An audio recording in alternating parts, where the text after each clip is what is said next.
With Kill My Doubt, itzy seeks to conquer the hurdles of uncertainty and anxiety. The album delves into themes derived from conversations and interviews between the members and their company that took place after promotions for Cheshire ended, detailing the struggles they had at the time and how they've been able to overcome it. I find it interesting, and this doesn't only apply to itzy, but since I mentioned it, that this is meant to portray itzy's story, yet they aren't the ones behind the writing. Even though the album is still based on their own feelings about the current state of their career, there's no connection, even before pressing play. They could have at least let one of the girls in the writer's room to add in a little ad-lib here and there and give them a credit, like make the connection seem authentic. Anyway, Kill My Doubt marks itzy's first comeback in about 8 months. While itzy experienced much commercial success during 2022, they faced considerable backlash and criticism for nearly every track they released. Kill My Doubt seems to be itzy's big return to music. The agency has put more effort into this album, releasing a documentary, 3 music videos, and lots of other promotional material alongside the tracks.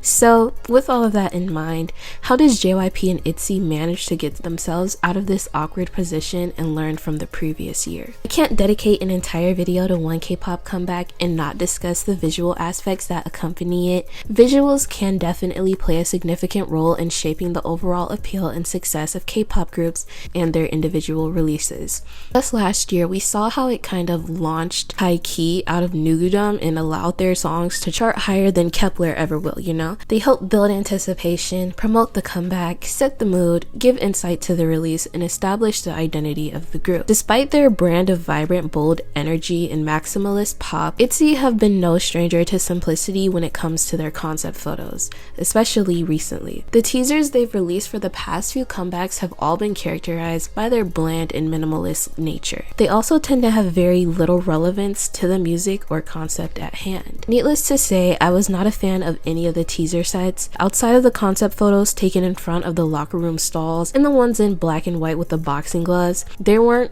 all that interesting or captivating, lowering my expectations for the release. There were some interesting shots, and I do have my favorites, but I wasn't gagging.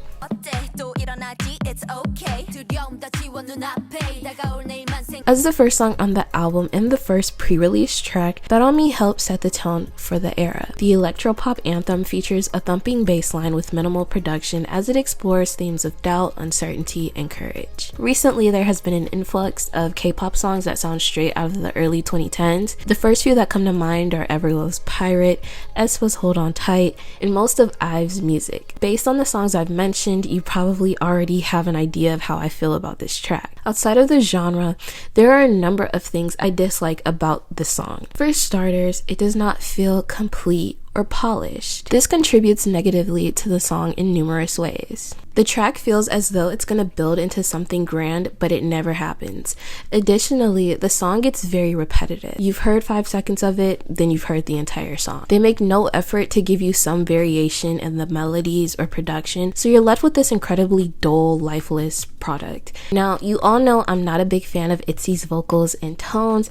They're not a vocal group, we know that, but it was never this bad to me in the past. Still, I would prefer to not be shouted at in shrill, strained voices in between terrible rap verses that reminded me of Amber Poo. They're clearly not singing in a range that is comfortable for them, costing me an enjoyable listening experience. Finally, the mixing. This has been present in many JYP songs recently, so I won't even be too hard. It's a systemic issue at this point. I'm sure for whatever reason, fans will ignore everything wrong with the song, forcing some narrative about itzy's vulnerability and ability to create a meaningful track. All of that is just a lengthier way of saying it's a sentimental track for fans that nobody else cares about or will mention by the end of the day. As an introduction to the new era, I guess it gets the job done, but it does very little to interest or excite me for what's to come.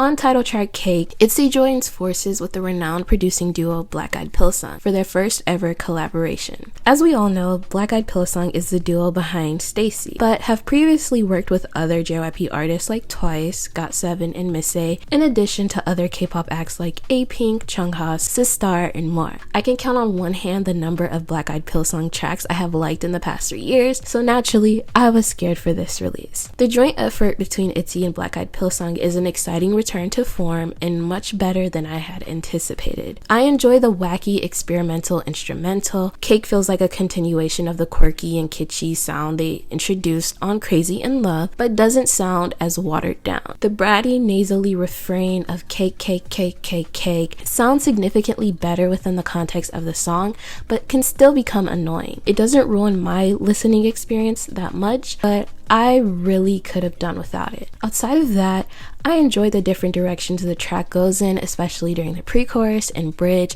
The transitions work very well and they're very easy throughout the song, you know. The girls sound great throughout the song's entire duration. I will say that it ends quite abruptly and, well, could have probably used another section of the repetitive cake, cake, cake refrain, or just something to close out the track better than they had. I really loved the chorus, and the breakaway into the electric guitar-driven instrumental was very good to me. This is my favorite single since Sneakers, which was my favorite itzy comeback since 2019. There's a lot I could say about Black Eyed Pilsung being behind this, yet it not sounding like their style of music. I saw someone say that it feels like Ryan J. Hun produced it, and you're so right, except it's kind of a good song to me. I don't know, I'm satisfied.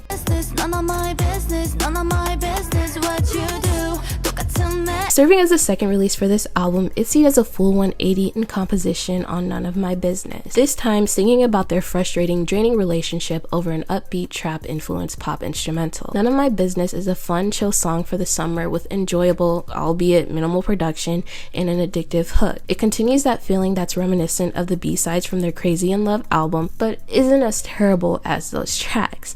Although I like this song, I do have a few issues with it. The track doesn't really go anywhere, similarly to Bet On Me.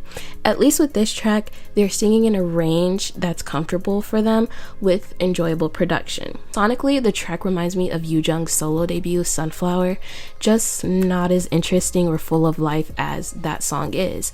On top of that, it has an unnecessary, terrible rap section that you have to sit through, featuring some lines from main vocalist Leah, and you know how I feel about main vocalists spitting bars. Despite my criticisms, I just know this song would go so hard in somebody's 2017 Nissan Altima, and that experience is literally all that matters to me.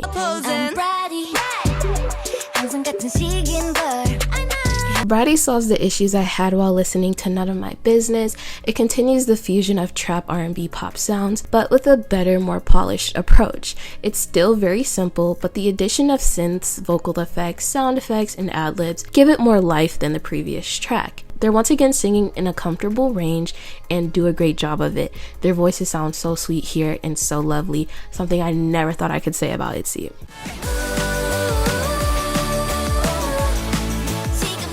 The anthemic pop rock sound that reached a new peak in 2021 finally makes its way over to itzy. Itzy's played with the genre previously on the grungy anthemic B-side Nobody Like You, as well as the rock-infused hard-hitting track from their debut album Want It, also one of their best songs ever. This time, it's not as enjoyable or unique to itzy in my opinion. The track is incredibly weak, generic, and derivative. You could swap this out with LE SSERAFIM's No Celestial or Kepler's Back to the City and nobody would notice. The verses and bridge make an effort to switch it up, but it's just not exciting and doesn't mold well with the chorus.